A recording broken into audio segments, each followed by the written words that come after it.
Jira jirtu kabajamtoota daawwattoota BBS oduu galgala kanaaf qabadhee dhiyaadhan isinitti himaa oduu wajjinan Munawwar Ahmadi. Godina Shaggar Lixaa keessatti waraanni bilisummaa Oromoo fi humnoonni mootummaa wal loluun lola guddaan gaggeeffamaa akka ture himamee jira.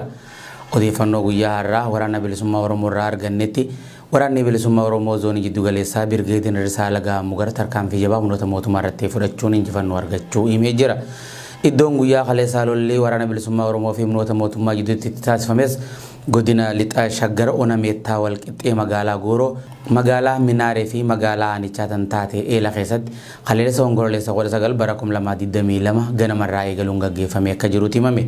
Lola kanas kan gaggeesse waraana bilisummaa Oromoo zoonii jiddu galeessaa Birgeedii Risaa Lagaa Mugar jedhamu yeroo ta'u mooraa waraana mootummaa cabsuun tarkaanfii fudhatee jiraame. Dabalataanis lola isaa wal fakkaatatti magaalaa Gooroo keessatti fudhatameen waraanni bilisummaa Oromoo injifannoo argachuun magaalichaa to'annaa isaa jala oolchuu ibseeti jira. Lola kaleessaa saniin kan dallane mootummaan Itoophiyaa xayyaara nama malee balali'uu diroonii fayyadamuun haleellaa raawwateen lubbuu namoota nagaa fi qabeenyaa uummatarraa miidhaa geessee akka jiru odeessinu geenye addeessa.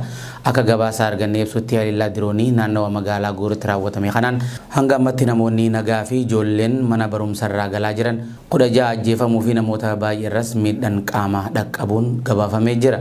Gama mootummaa Itoophiyaatiin lola kaleessaa kana ilaalchisuun hanga ammatti wanni jaamee hin jiru. Waggoota afur caalaaf Oromiyaa keessatti lolli jabaan waraana bilisummaa Oromoo fi humnoota mootummaa jidduutti gaggeeffamaa kan jiru yeroo ta'u marii araaraa humnoota biyyattii keessatti wal lolaa jiran jidduutti taasifamuuf torbee dhufuu qabame keessatti waraanni bilisummaa Oromoo hin dubbatamne. Mariin nagaa mootummaa Itoophiyaa fi TPLF jidduutti wixata dhufuu Afrikaa kibbatti gaggeeffamuuf waamichi dhiyaatee jira. Mariin nagaa mootummaa Itoophiyaa fi TPLF jidduutti gamtaa Afrikaatiin haala mijeeffame wixata Onkololeessa 24 bara 2022 akka gaggeeffamu gorsaan nageenya muummicha ministeeraa Ridwaan Hussein fuula miidiyaa hawaasummaa isaanii irratti barreessaniiti jiran. Dabalatoo oduu tanaa Aminaa Mohammad isinitti hima. Mariin nagaa mootummaa Itoophiyaa fi TPLF jidduutti wixata dhufu Afrikaa kibbaatti akka gaggeeffamu waamichi dhiyaate.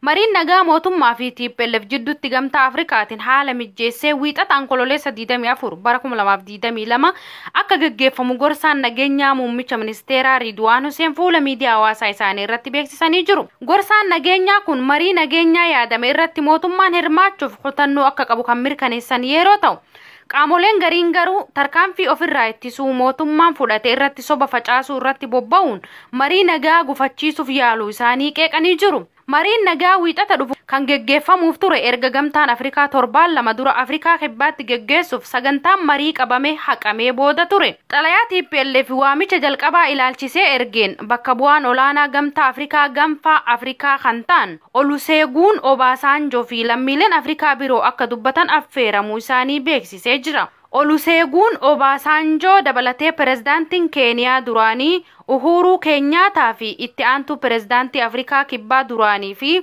yeroo ammaa miseensa mana maree nagaa fi nageenya gamtichaa kan ta'an Fumzuulee Malamboo haasaa kanaaf haala mijeessaa akka jiran himamaa jira. Mariin araaraa wixata dhufutti yaamame jedhamu kun wayita lolli kaaba Itoophiyaa jabaatee itti fufee jiruu fi humnoonni mootummaa Itoophiyaa dhaabbilee federaalaa naannoo Tigraay jiran to'achuuf dirqama qaba jechuun ibsa baasetti akkasumas lola gaggeessaa jiruun naannoo Tigraay keessa Shiree fi Aksum qabadhe jechuun wayita ibsa baasee jirutti mariin araaraa kun dhagahame.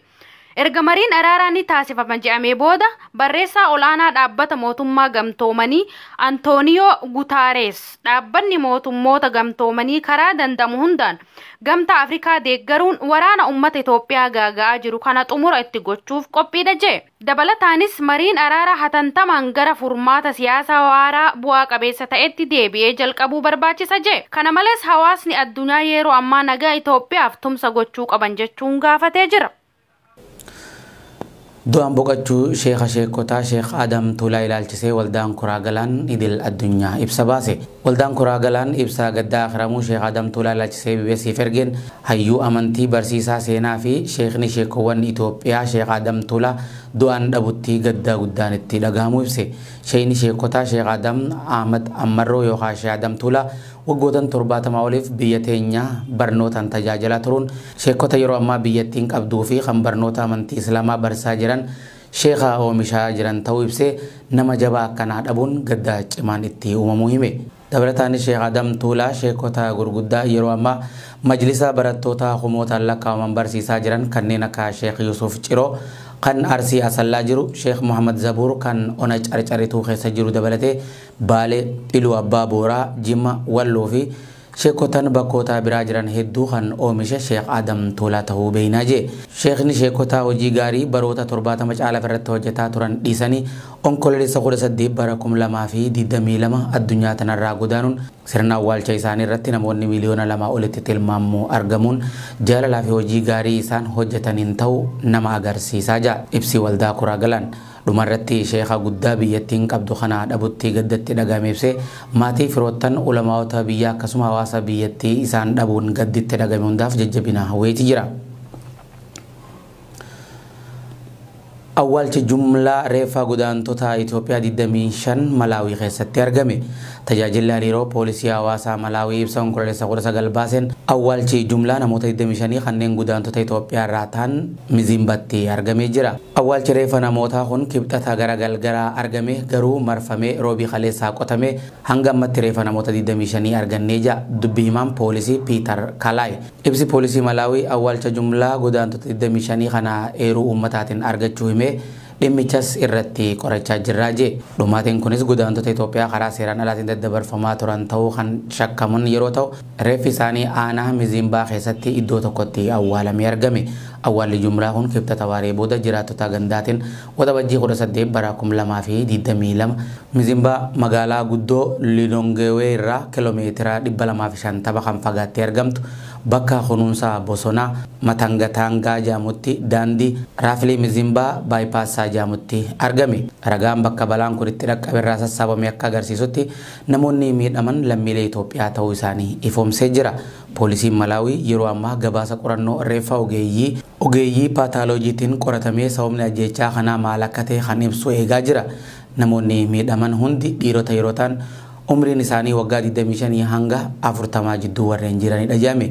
Godaantonni seeraan alaa Malaawii irraa gara Afrikaa kibbatti geejjibsifamaa kanneen turan ta'uu isaanii shakkinaa jee qondaalli poolisii yaada miidiyaaleef kenne. Dabalataanis iddoo awwaalchaa jumlaa keessa reeffi namoota 25 argame. Wayita qoratamutti ajjeechaan kun kan ji'a tokko hin caalle fakkaataa jiru. Waggaa kana ji'a amajjii hanga fulbanaa jidduutti poolisiin Malaawii godaantota seeraan alaa 220 takka kan to'ate yeroo ta'u isaan keessaa 186 Itoophiyaa irraa kan dhufanidha jee. Tajaajilli poolisii Malaawii uummanni biyyattii namoota godaantota seeraan alaa ta'uu shakkan kamiyyuu dafanii qaamolee nageenyaaf akka gabaasan illee gaafatee jira. Biyyi Malaawii namoota baha Afrikaa irraa gara Afrikaa kibbatti karaa seeraan alaatiin gaggeeffamaniif daandii beekamaadha.